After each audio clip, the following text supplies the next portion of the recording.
Ассалаумағалейкум құрметті отандастар. Бүгінгі видеомыз өмірінде бір рет болсын соғыста жеңіліп көрмеген қолбасшы ретінде болмақ. Шыңғыс ханның ең мықты қолбасшыларының бірі, бүкіл әлемнің тең жартысын жаулап алуға тікелей үлес қосқан және де көптеген елдерді бағындырып, алпауыт мемлекеттердің басшылары мен терезесі тең дәрежеде сөйлесетін Сүбетай жайлы болмақ. Сүбетай, оны бүкіл әлем Субэдэй немесе Субудай деп атайды. Ал шын мәнінде оны Сүбетай деп атаған дұрыс болып есептеледі. Шағатай, Үгетай деген сияқты оның атын да Сүбетай деп атау қажет. Бұл адам Шыңғыс ханның ең мықты қолбасшыларының бірі болатын. Ол өмірінің басым көпшілігін соғыс алаңында өткізіп, бірде-бір соғыста жеңіліп көрмеген. Иә, бірде-бір соғыста жеңіліс таппаған.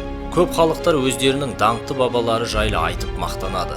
Өздерінің жеңістері жайлы дастандар жазып, олардың батырлығы жайлы өлеңдер шырқайды.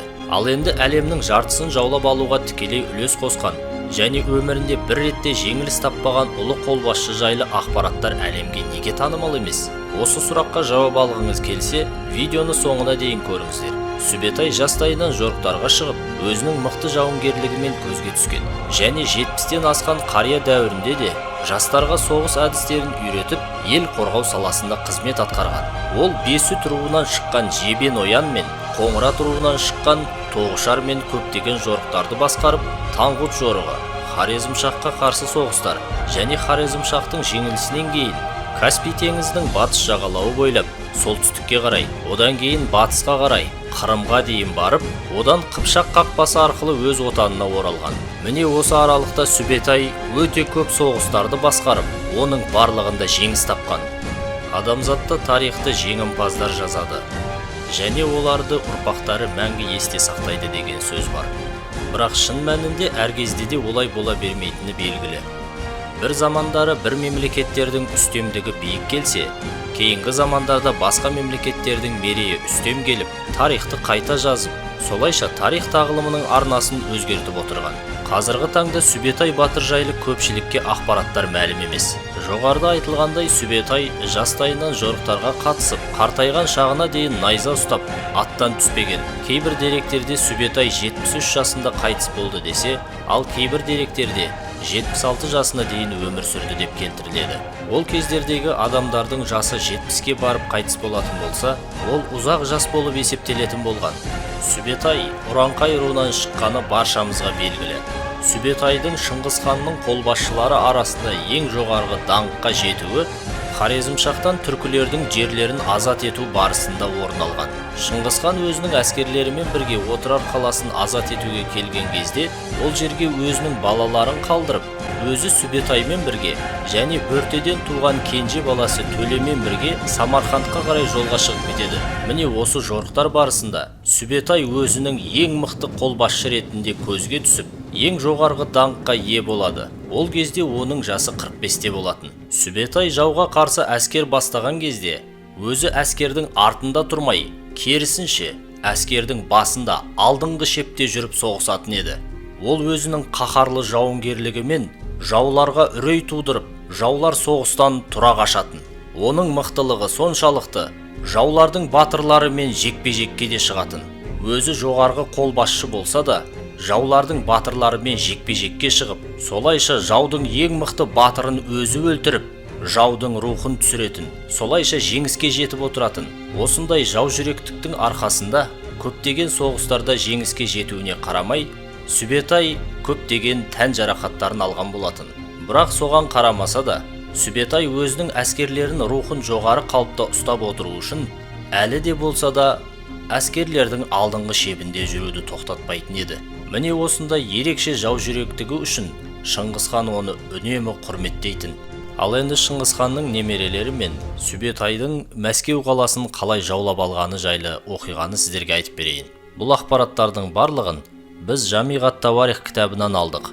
Егер осы жағдайларды тексеріп оқып білгілеріңіз келсе, Түркі академиясының ресми сайтына кіріп, сол жерден Жамиғат Тауарих кітабын оқып көрсеңіздер болады. Бұл басылым 2018 жылы шығарылған және Түркі академиясының ресми сайтында бар. Ханзадалар мен түркі мұғыл әскерлерінің Дешті Қыпшақта және Бұлғар, Орыс аймағы, Магас, Алан, Пулар, башқұрт пен мажарда жүргізген шайқастары жайлы оқиға.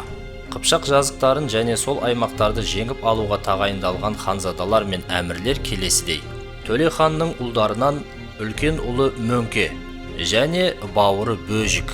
Естеріңізге сала кететін болсақ, Төле бұл Шыңғыс ханның бірінші әйелі Бөртеден туған кенже ұлы болып табылады.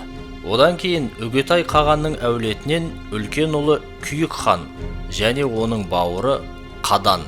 Үгетай қаған жайлы айтатын болсақ, ол Шыңғыс ханның өлімінен кейін ел басқарған ұлы қаған. Одан кейін Шағатайдың ұлдарынан Бөрі және Байдар. Шағатай Бөртеден туған Шыңғыс ханның екінші баласы болып табылады. Және бұл жорыққа Шыңғыс ханның екінші әйелі Күләннан туған Құлықан да бар. Сондай-ақ Шыңғыс ханның ең үлкен перзенті Жошы ханның балалары Бату, Орда, Шибан және Таңқұт. Және жоғарыда аттары аталған ханзадалармен бір дәрежеде Сүбетайда болатын. Және ол осы жорықтың бір қанатын бастап жүрді.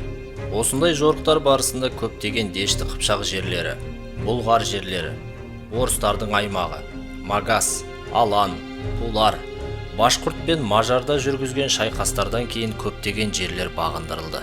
Осы оқиғалардың ішінде Рязань қалалары мен Мәскеу қалаларының қалай басып алынғандары да ақпарат беріледі. Осылайша Сүбетай Шыңғыс ханның дәуірінде де жорықтар жүргізіп, жеңістерге жетіп отырды. Және оның балаларының дәуірінде де, тіпті оның, яғни Шыңғыс ханның немерелерінің дәуірінде де жорықтар жасап, үлкен жеңістерге жетіп отырды. Бұл оған Алла тағала тарапынан берілген үлкен бақ береке болатын. Ол қандай соғысты бастап жүрмесін, әрқашанда жеңімпаз болып шығатын. Міне осындай даңқты бабаларымыздың тарихын біліп, оны өскелең ұрпаққа жеткізу сіздер мен біздердің міндетіміз болып табылады. Жоғарыда айтылғандай, өзге ұлттар өздерінің даңқты батыр бабаларымен мақтан тұтады. Мысалы ретінде айтатын болсақ, арабтар өздерінің даңқты бабалары Халид бин Валидпен мақтан тұтады. Оны Алланың қылышы деп мақтанады. Ол өзінің өмірінде соғыстарда бір рет болсын жеңіліп көрмеген деп мақтанады. Орыстар генерал Суворовты айтып мақтанса, ұрпақтары Юлий Цезарь мен Александр Македонскийлардың мерейін асқақтатып мақтанады. Міне құрметті ағайындар, біз де өзіміздің тарихымызды қайта жандандырып, өзіміздің батыр бабаларымыздың тарихын жетік біліп, оны өскелең ұрпаққа жеткізуіміз керек.